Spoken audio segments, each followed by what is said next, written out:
Chào mừng các bạn đã quay trở lại với kênh Thế giới hôm nay. Khi chúng ta nhắc đến các đại gia, thì một phần không thể thiếu trong khối tài sản kết xù của họ chính là siêu xe.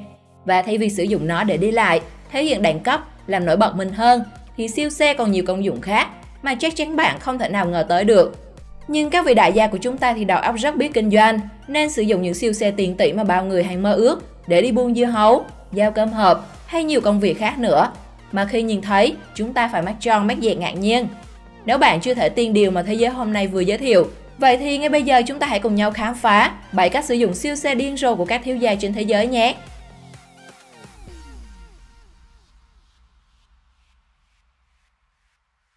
7. Lái Lamborghini bán dưa hấu.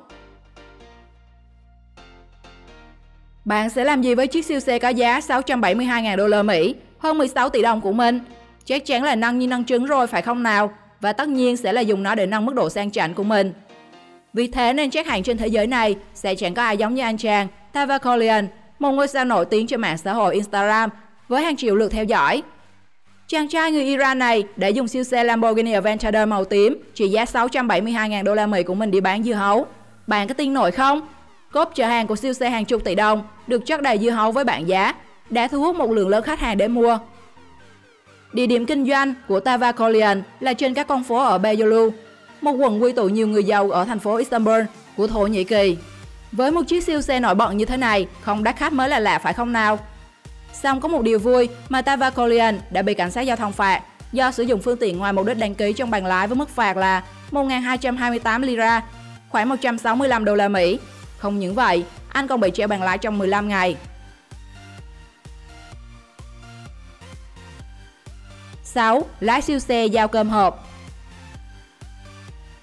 Khi con người ta có quá nhiều xe xịn thì người ta muốn sử dụng như thế nào là quyền của mọi người đúng không nào? Chính vì lẽ đó mà một doanh nhân sinh năm 1990 ở Trung Quốc đã sử dụng chiếc Bentley vài chục tỷ đồng để đi giao cơm hộp vài chục ngàn đồng. Một con số trên là trên trời dưới đất đúng không nào?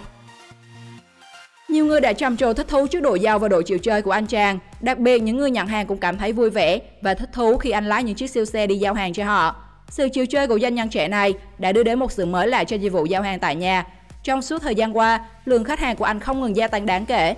Ban đầu, họ chỉ vì tìm đến thức ăn và dịch vụ giao hàng của anh vì sự tò mò, thích thú. Rồi dần dần, họ cũng quen và cảm thấy yêu thích dịch vụ giao hàng có 102 này của đại gia Chiếc X. 5. Lái siêu xe nhặt rác. Không kém cạnh các thiếu gia thế giới trong việc chơi ngon với siêu xe, tại Việt Nam cũng có những thiếu gia điên rồ không kém trong việc sử dụng siêu xe. Trong đó còn phải kể đến Minh Nhựa, thiếu gia của ông trùm nhựa Long Thành. Có lẽ với Minh Nhựa, siêu xe chỉ là phương tiện rất đổi bình thường, tự như chúng ta chạy xe gắn máy vậy. Nhưng các Minh Nhựa dùng siêu xe để đi nhặt rác thì có vẻ rất khó tin phải không nào? Theo đó, hình ảnh vị thiếu gia sinh năm 1983 lái chiếc xe Mercedes-AMG G63 có giá khoảng 13 tỷ đồng. Nhặt rác ở khu vực như bưu điện thành phố, Thảo Cầm Viên đã nhận được sự chú ý của dân tình. Minh Nhựa cũng chia sẻ lý do cho việc làm này xuất phát từ mong muốn bảo vệ môi trường. Và việc anh lái xe cả chục tỷ đồng để đi nhặt rác cũng là điều làm nhiều người thấy mới lạ. Minh Nhựa chính là người đầu tiên khởi xướng cho việc làm này. Chính vì vậy mà hành động này của anh đã nhận được rất nhiều ý kiến thán phục về tinh thần bảo vệ môi trường. Không ít người trong đó ngưỡng mộ sự chịu chơi của Minh Nhựa khi dùng siêu xe đi lượm ve chai.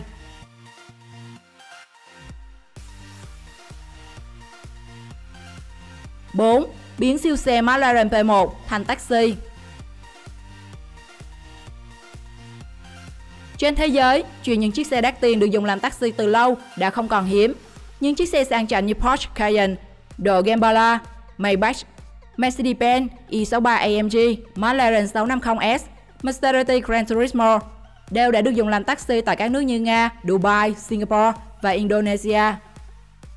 Tuy nhiên, những chiếc xe kể trên đều chưa có giá trên 1 triệu đô la Mỹ như McLaren P1 làm taxi tại Đài Loan.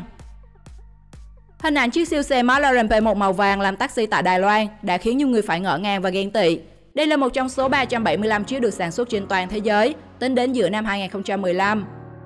Mức giá của nó lên đến 1,3 triệu đô la Mỹ, tương đương 31 tỷ đồng. Do vậy, nếu nó làm nhiệm vụ chở khách thì giá cước chắc chắn sẽ đắt khủng khiếp. Mặc dù vậy, một điều may mắn là trên chiếc siêu taxi McLaren P1 không dán số điện thoại liên hệ. Nếu không, chủ chiếc siêu xe có lẽ phải nhận đến hàng nghìn cuộc gọi.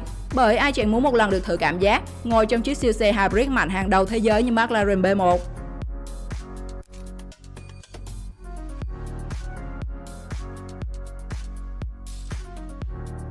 3. Dùng siêu xe bán táo tàu. Nếu bạn có một bộ sưu tập xe sang và muốn kiếm thêm một ít tiền, bạn nên dùng chiếc xe của mình để bán táo. Đó chính là lời khuyên của chúng tôi dành cho các bạn. Bởi đã có người làm như thế rồi.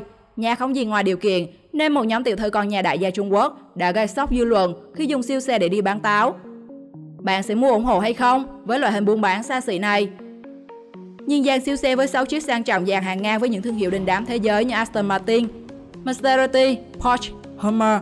Các quả táo đẹp đẽ được đặt trên mui xe. Tuy nhiên, giá một quả táo không hề rẻ đâu nhé. Nó có giá từ 30 tệ đến 80 tệ, tương đương từ 100.000 đồng đến gần 300.000 đồng tùy vào chất lượng. Mặc dù ra quân rất rầm rộ và hào nhoáng bởi loạt xe sang, nhưng chuyện mua bán này không đem lại lợi nhuận cho các cô nàng. Nhưng không sao, các cô chiêu chỉ cần về nhà xin bố mẹ là có thể bù lỗ. 2. Bán khanh để mua xanh. Trung Quốc hiện là thị trường xe hơi lớn nhất thế giới, do đó chẳng có gì lạ khi ngày càng có nhiều cậu ấm, cô chiêu tại Trung Quốc sở hữu những chiếc xe đắt tiền như Lamborghini, Ferrari hay Porsche. Ví dụ điển hình là một thiếu gia đi xe Porsche Cayman đến từ tỉnh Chiết Giang, Trung Quốc. Anh chàng thiếu gia đã được bố mẹ tặng một chiếc xe hạng sang màu trắng mới toanh. Siêu xe này ở Trung Quốc có giá khoảng 118.000 đô la Mỹ, tương đương 2,8 tỷ đồng. Sẽ chẳng có gì đáng nói nếu vì thiếu gia này đi xe sang một cách bình thường. Đằng này, chạy xế xịn nhưng anh lại không có tiền đổ xăng. Các bạn có tin điều này không? Để có tiền đổ xăng cho xe, nên anh chàng thiếu gia đã quyết định bày bán khanh trên vỉa hè trong sự ngạc nhiên của nhiều người. Một số người cho rằng thanh niên giàu có này đang muốn thử nếm trải hương vị cuộc sống của những người nghèo khó và xem nó như một trò tiêu khiển. Trong khi đó một vài người khác lại ủng hộ hành động của chàng trai này và cho rằng đó là một người có trách nhiệm. Còn bạn nghĩ sao?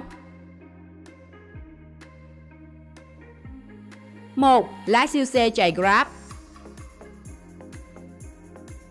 Chúng ta đã quá quen thuộc với hình ảnh những anh chàng tài xế Grab dễ thương, vui tính trong bộ trang phục màu xanh lá ấn tượng. Thế nhưng vào năm 2020, mạng xã hội đã được một fan xôn xao khi hình ảnh một nữ tài xế xinh đẹp, đầu đội mũ bảo hiểm hao hao giống Grab, nhưng lại ngồi trên con siêu xe Ferrari 488 Spider mui trần để dạo phố. Nếu đây thật sự là một phương tiện hoạt động của Grab, có vẻ giá cước sẽ chẳng hề rẻ đâu và chắc chắn các bạn nam sẽ rất hăng hái thuê xe cho mà xem. Không chỉ gây chú ý ở giá trị của chiếc mui trần mà màu sắc xanh lá độc đáo, kết hợp các chi tiết trắng tạo điểm nhấn, làm cho chiếc xe sang càng thêm ấn tượng. Hơn nữa, chiếc mũ mà cô nàng đội cũng khá giống như mũ bảo hiểm của lái xe công nghệ, khiến nhiều người thích thú, thậm chí gọi vui là siêu xe chạy Grab trong truyền thuyết. Thế nhưng ngay khi hình ảnh được chia sẻ, nhiều người đã nhận ra danh tính của nữ tài xế chạy Grab. Hóa ra đây chính là nữ doanh nhân nổi tiếng trong giới xe sang, Sầm Huệ Minh, bà chủ của showroom ô tô Sơn Tùng và là một trong số ít những chủ showroom ô tô tại Hà Nội là phụ nữ. Sau nhiều năm gây dựng, showroom xe sang của Sầm Huệ Minh đã có chỗ đứng vững chắc trên thị trường ô tô sang. Với hàng loạt các mẫu xe độc lạ như Bentley Mercedes Speed, Lamborghini Urus 4.0 V8, Bentley Bentayga Hybrid. Video đến đây là kết thúc. Hãy cho mọi người biết trong phần bình luận bạn ấn tượng nhất với cách sử dụng siêu xe điên rồ nào. Giờ thì hẹn gặp lại các bạn ở những video tiếp theo trên kênh Thế giới hôm nay.